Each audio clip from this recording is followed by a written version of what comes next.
নামাজের নিয়ত কিভাবে করব? তারাবির দোয়া ওই যে 4 রাকাত পর পর কি পড়ে, সুবহানাজিল মুলকি ওয়াল মালাকুতি, আমি এর দূরই পারি শুধু, এরপরে কি আছে? তো এগুলো আসলে কোন কোরআন হাদিসে নাই। সূরা তারাবি পড়া বেশি উত্তম নাকি খতম তারাবি পড়া উত্তম? কাজা রোজার সাথে কাজা তারাবি আদায় করতে হবে কিনা? তারাবির নামাজের নিয়ত কিভাবে করব? তারাবির নামাজের নিয়ত কিভাবে করবেন? কারণ মুখস্থ আছে তারাবির নিয়ত? নামাইতুয়ান বলেন, কার মুখস্থ আছে? একজন বলেন অন্তত। তারাবির নিয়ত কে বলতে পারবে? বলেন বলেন ভাই।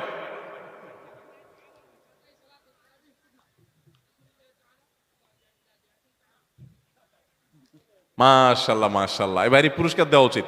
বসেন, আপনি অনেক কষ্ট করে মুখস্থ করছেন। তুমি বগুড়া সদরের লোক ভাই? কালো কাহালু।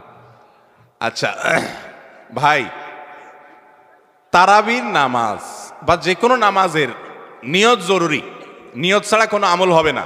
কিন্তু নিয়তটা হলো মনের ইচ্ছার নাম। নিয়তটা কিসের নাম? আমি ভাইকে দিয়ে নিয়তটা কেন শুনছি সেটা আপনারা জানেন? জানেন না আপনারা। আমি ওনাকে দিয়ে কেন শুনলাম বলেন তো? কে বলতে পারবেন? কে বলতে পারবেন না? আমি ওনারা দিয়ে এই জন্য শুনছি যে ওইটা আমার জানা ছিল না। এটা হলো সত্য কথা। ওইটা আমি নিজেও জানি না।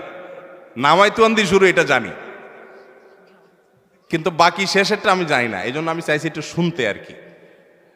আমি জানি না এই জন্য যে কোরআন হাদিসে কোথাও পাই নাই। এখন ভাইরা কেউ পাইলে তো ভিন্ন কথা, আমি কোথাও পাই নাই। এই নিয়ত মুখে এরকম গদবাদা উচ্চারণ করা, হ্যাঁ এটা পাইছি আমরা ছোটবেলা বগদাদি কায়দায়। বগদাদি কায়দা এটার জন্য কত মাইদ্যরে হয়তো খাইছি, পাইয়া তখনই ভুলে গেছি। এটা পরবর্তীতে কোরআন হাদিসে যেহেতু পাই নাই, এই জন্য আর আমরা ওটা মুখস্থ করি নাই। ভাইরা আমার, নামাজের জন্য এরকম নামাইতুয়ান, এরকম গদবাদা যে দোয়া আমরা শিখেছি, এগুলোর কোনোটি কোরআন বা সুন্নার কোথাও। আমরা নিয়ত করব মন থেকে যে আমি তারাবির নামাজ পড়ছি, বাস এটা আমার ইন্টেনশন আছে, নিয়ত আছে, মনে আছে, এটাই যথেষ্ট। মুখে উচ্চারণ করা জরুরি না, এবং মুখে উচ্চারণ করা এটা সুন্নাও না। নবী সাল্লাল্লাহু আলাইহি ওয়াসাল্লাম শেখানো না এটা আমাকে। ইবাদত করতে হবে তার পদ্ধতিতে। কোনো হাদিসে যদি এবার উৎসাহ দেওয়া না থাকে, আমি কেন সেটা করতে যাব, কসরত করতে যাব? তবে হ্যাঁ, নিয়তটা হলো অন্তরের ইচ্ছার নাম, সেটাই যথেষ্ট। আলাদা মুখে নামাইতুয়ান পড়ার দরকার নেই। তারাবির নামাজ কি সুন্নত না নফল নাকি ওয়াজিব? তারাবির নামাজ সুন্নাত। নবী করিম সাল্লাল্লাহু আলাইহি ওয়াসাল্লামের সুন্নাত, সাহাবা ইকরামের সুন্নাহ। অতএব সুন্নাতের নিয়ত করলে নামাজ হয়ে যাবে। নফল শব্দের অর্থ হলো ফরজ ওয়াজিবের বাইরে এক্সট্রা, অতিরিক্ত। নফল মানে অতিরিক্ত, সেই হিসাবে নফল নিয়ত করলে আদায় হয়ে যাবে, কিন্তু এটা সুন্নাহ নামাজ। তারাবির নামাজ কিসের নামাজ? সুন্নাহ নামাজ। তারাবির নামাজের নিয়ত, দোয়া ও মুনাজাতের দোয়া কোনটা এবং কিভাবে পড়ব? তারাবির নামাজের আলাদা নিয়ত নাওয়াইতুয়ান কি জানি উসিল্লাহি, আমার জানা নাই আসলে, কোরআন হাদিসে পাই নাই, তো এগুলো তো আপনাদের থেকে শুনছি। আচ্ছা, আরেকটা কি? তারাবির দোয়া মুনাজাত। তারাবির দোয়া ওই যে 4 রাকাত পর পর কি পড়ে, সুবহানাজিল মুলকি ওয়াল মালাকুতি, আমি এর দূরই পারি শুধু, এরপরে কি আছে? আচ্ছা, কি জানি আছে। তো এগুলো আসলে কোনো কোরআন হাদিসে নাই। যেহেতু কোরআন হাদিসে নাই, সেজন্য আমি পাই নাই। কোরআন হাদিস থাকলে তো পাইতাম। বুঝতে পারছি কথা? আমরা একসময় দেখছি যে ইয়াং পোলাপান তারাবি পড়তে যায় না। কিরে বাবা, তারাবি পড়তে যাস না কেন? বলে হুজুর এখনো তারাবির দোয়া মুখস্থ হয়নি। বুঝতে পারছেন? তো তারাবির নামাজের জন্য 4 রাকাত পর পর দোয়া পড়া, এটা তারাবির সাথে এর কোনো সম্পর্ক নাই। দোয়া পড়ার কোনো প্রয়োজন নাই। 4 রাকাত পর একটু অবসর দেয় ইমাম সাহেব, এটা রেস্ট। আপনি এটা একটু পানি খাবেন, দরকার একটু হাত পা এদিক সেদিক করবেন, একটু রেস্ট করবেন, একটু শরীরটা এলায়া বসবেন, দরকার একটু পেশাব ওযু করে চলে আসবেন। এটা হলো রেস্টের সময়। তারাবি মানে হলো আরাম করে করে পড়া, 4 রাকাত পর রেস্ট দেওয়া। ওই মধ্যপ্রাচ্যের লোকরা, মিডিল ইস্টের লোকেরা আছে, আমাদের দেশেও কোনো কোনো মসজিদে দেখা যায় 4 রাকাত পর পর একটু খেজুর, একটু পানি, একটু চা একটু খায় মানুষ। তো এটা তো রেস্টের সময়। আপনি রেস্ট না করে কি করতেছেন? ইমাম সাহেব এতক্ষণ পড়ছে, হাফেজ সাহেব দুমায়া টানছে, আপনি তো এতক্ষণ শুনছেন বসে, কোনো ডিউটি ছিল না। এখন 4 রাকাত পর বরং আপনি আরো ডিউটি শুরু করে দিচ্ছেন, সুবহানাজিল মুলকি ওয়াল মালাকুতি। তাহলে রেস্ট হলো না, রেস্ট উল্টাটা হইলো? এগুলার কোনো প্রয়োজন নাই, এগুলো কোরআন হাদিসে নাই। কোরআন হাদিসে যেটুকু আছে সেটুকু আপনি তারাবির নামাজে তেলাওয়াত সুন্দর করে মনোযোগ দিয়ে শুনবেন, নামাজ সুন্দর করে পড়বেন, বাস শেষ। এর বাইরে আলাদা কোনো নিয়ত বা দোয়ার প্রয়োজন নাই। কাজা রোজার সাথে কাজা তারাবি আদায় করতে হবে কিনা?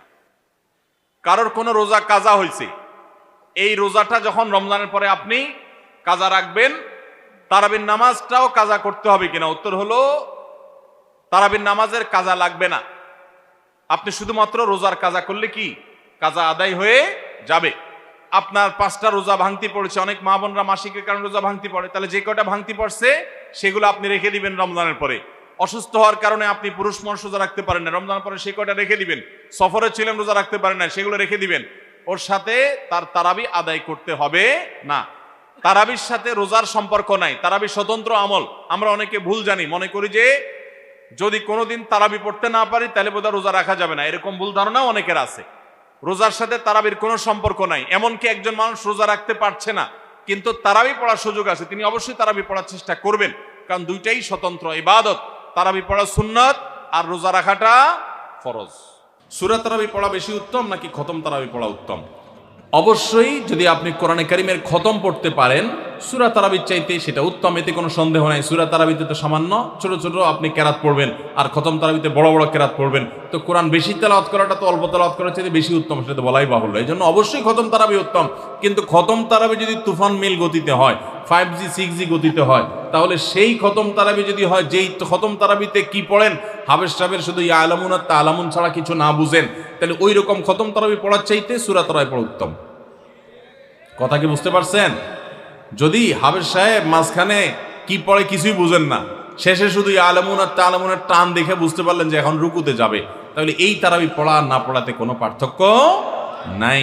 অনেক জায়গাতে এরকম তারাবি পড়ে, ওই যে সোশ্যাল মিডিয়াতে কিছু কিছু ভিডিও পাওয়া যায়, হ্যাঁ, দেশের বাইরের, যে এমন গতিতে তারাবি পড়ে যে আপনি 3 আয়াত পড়তে না পড়তে তার 1 রাকাত শেষ। এগুলা তারাবির নামে তামাশা। শুধু খতম তারাবি কেন, অনেক সূরা তারাবিও এরকম আছে যে পড়ে সূরা তারাবি, সেটা আবার এরকম 5G গতিতে পড়ে। তারাবির নামে যে কত তামাশা চলে। কয়দিন আগে দেখলাম ফেসবুকে একটা পোস্টার যে ব্যবসায়ীদের জন্য বিশেষ তারাবির প্যাকেজ। কি প্যাকেজ?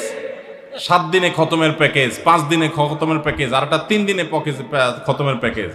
একটা রেজিস্ট্রেশন ফি 1400 টাকা, আর একটা রেজিস্ট্রেশন ফি বোধ হয় 2000 টাকা, আর একটা রেজিস্ট্রেশন ফি আর একটু কম টাকা। হ্যাঁ, রেজিস্ট্রেশন ফি দিয়া হাবেশ সাহেবরা চুক্তি করে তারাবি পড়ায়। কিয়ামতের আগে যে আরো কত কিছু হবে একমাত্র আল্লাহ তাআলাই ভালো জানেন। এগুলো সব তারাবির নামে কি ভাই? তামাশা। জায়েজ নাই ভাবে করা। কোনো ব্যক্তি সুস্থ এবং রক্তদানে উপযোগী হওয়ার পরও রক্তদান করে না, তাদের উদ্দেশ্যে ইসলামের আলোকে কিছু বলুন। ভাইরা আমার, ব্লাড ডোনেশন অত্যন্ত গুরুত্বপূর্ণ একটা ইবাদত, আমরা অনেকে জানি না। সওয়াবের উদ্দেশ্যে করলে আপনি আল্লাহর কাছ থেকে সওয়াবের আশা করলে আপনি সওয়াব পাবেন।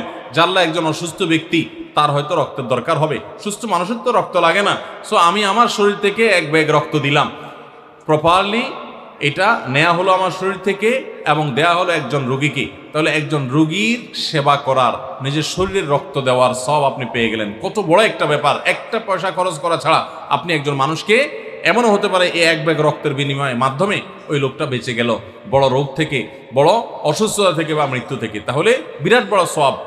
আপনি টাকা পয়সা দিয়ে যা করতে না পারবেন, অনেক সময় শুধু শরীরে রক্ত দিয়ে তার চেয়ে বেশি করতে পারবেন। এবং রক্ত দিলে মানুষের শরীরের জন্য ক্ষতি হয় তা কিন্তু না।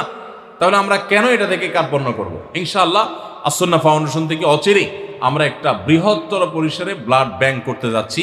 সারা বাংলাদেশে থ্যালাসেমিয়ার রোগী সহ যত রক্তের প্রয়োজন আছে মানুষের, আমরা তো আশা করছি যে ইনশাআল্লাহ রক্তের সকল ক্রাইসিস আমরা এই ব্লাড ব্যাংকের মাধ্যমে দূর করব। এছাড়া যেই ব্লাড ব্যাংকের মাধ্যমে আপনার সুযোগ হয়, সুবিধা হয়, অবশ্যই আপনি নিয়মিত রক্তদান করবেন। এটা অনেক বড় সওয়াবের কাজ। অনেকে কার্পণ্য করি আমরা, এটা কার্পণ্য করা বোকামি ছাড়া কিছু না। শরীরের কোনোই ক্ষতি নাই, বিনা পয়সা আমি এত বড় সওয়াব পেতে পারি, একটা মানুষ উপকার করতে পারি, কেন করব না? আমরা অধিকাংশ মানুষ খুব বেশি